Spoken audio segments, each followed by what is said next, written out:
ఆ పద్ధతిలో సరే సోషల్ ఆర్మీ కూడా.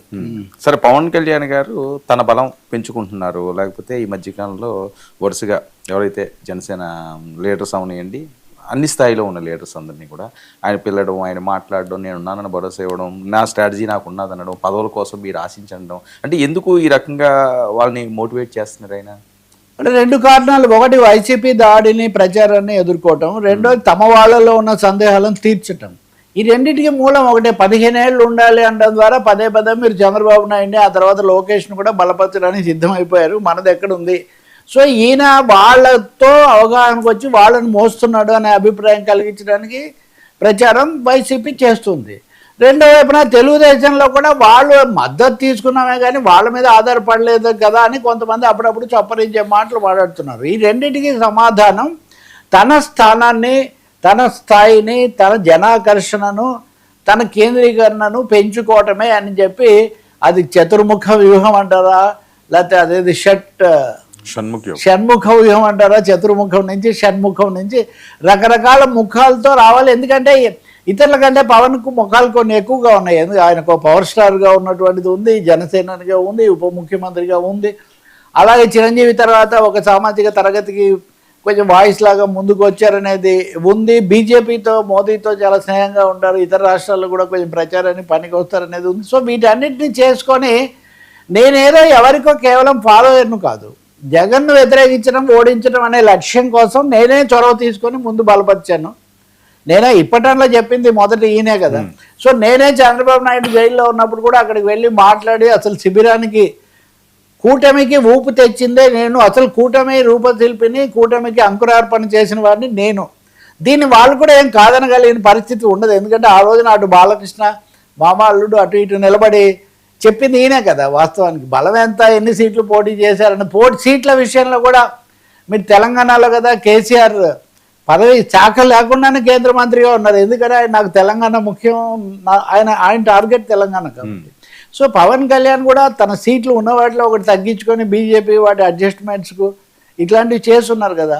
కాబట్టి కూటమికి మూల స్తంభం నేను అన్నటువంటి ఇంప్రెషన్ ఖచ్చితంగా నిలబెట్టాలి. అయితే కూటమిని మోయడమే మన పని కాదు. కూటమిని నిలబెట్టాలంటే మనం బలంగా ఉండాలి. కాబట్టి జనసేనను బలోపేతం చేసుకుంటాను. జనసేనలో విశ్వాసపాత్రులైన వాళ్ళు, కాస్త ఆలోచన శక్తి, ఆర్థిక వనరులు కలిగిన వాళ్ళు. ఆర్థిక వనరులు అనేది ఏమీ వాస్తవికంగా ఉన్నారు, గతంలో లాగా కాదు, జీరో బడ్జెట్ కాదు, ఇప్పుడు భారీ బడ్జెటే.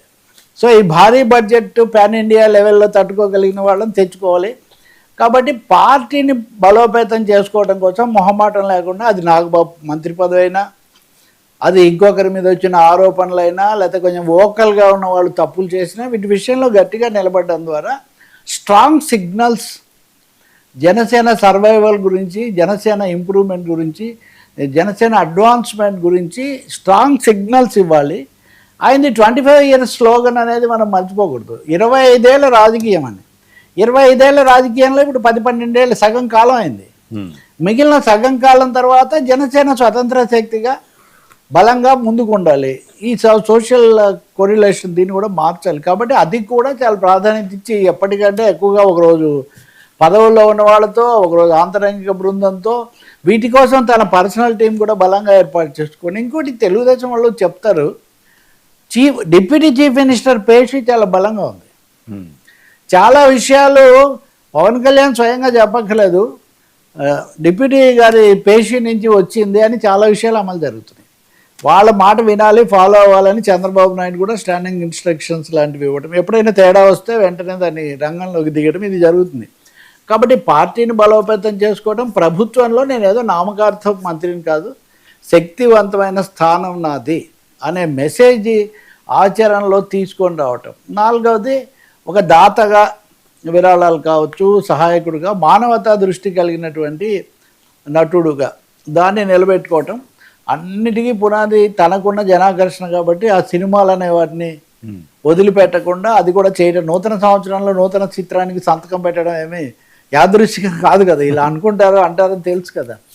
నేను గతంలో కూడా చెప్పా, ఇప్పుడు ఆయన పరచూర్ బ్రదర్స్ నా పప్పు ఉత్సవంలోనే చెప్పారు, మీరు ఎంజీఆర్ మోడల్ అనుసరించండి అంటే అనవసరంగా ఎన్టీఆర్ మోడల్కి వెళ్ళాడు. మీరు సినిమాలు కూడా చేస్తుంటే సినిమాల వల్ల ఇది వచ్చింది. సో ఇది కూడా ఉండాలని, అందుకే తను లేఖ రాసి విరమించుకుంటానని చెప్పినప్పటికీ మళ్ళీ చాలా నిర్మోహమాటంగా నాకు ఆర్థిక వనరులు లేవు కాబట్టి నేను సినిమాల్లో నటిస్తూ ఉంటాను. ఆర్థిక వనరులే కదా, అభిమాన వనరు కూడా, అది అభిమానుల వనరు కూడా సినిమా అనే విషయం ఆయనకు స్పష్టంగా తెలుసు. ఇప్పుడు మీకు తమిళనాడులో మనవాడు దళపతి విజయ్ ఇప్పుడు ఆయన అదే సమస్య ఎదుర్కొంటున్నాడు కదా. ఆయన కూడా నేను ఒక ప్రకటన ఇచ్చాడు, సినిమాలకు దూరం అవుతున్నాను అభిమానులని. కానీ ఆయన జననాయక నిన్న ఆ సినిమా ఎవరిని ఆధారం చేసుకొని తీశారు, దీని తర్వాత ఏంటి, ఇది నిజంగా లాస్ట్, ఇట్లాంటి చర్చలు జరుగుతున్నాయి. సో పవన్ ఈ సెట్టింగ్ ఏ న్యూ మోడల్, ఈ సినీ రాజకీయ కలయికకు ఒక కొత్త మోడల్ ఆయన సెటప్ చేసుకుంటున్నాడు. ఆ విధంగా చూస్తే సోషల్ బేసు, సినీ బేసు, పొలిటికల్ బేసు అన్నటువంటి ఒక 3 రకాలైనటువంటి ఆధారాల మీద వెళ్ళాలని ఆలోచిస్తున్నట్టు కనిపిస్తుంది. దీనికి తెలుగుదేశంలో అందరూ ఏమీ వెల్కమ్ చేయరు. శృతి మించి నడుస్తుందని భావించే వాళ్ళు ఉన్నారు. రెండోది లోకేష్ను పవన్ ఎప్పుడు పోటీ పెట్టి చూసేవాళ్ళు ఉన్నారు.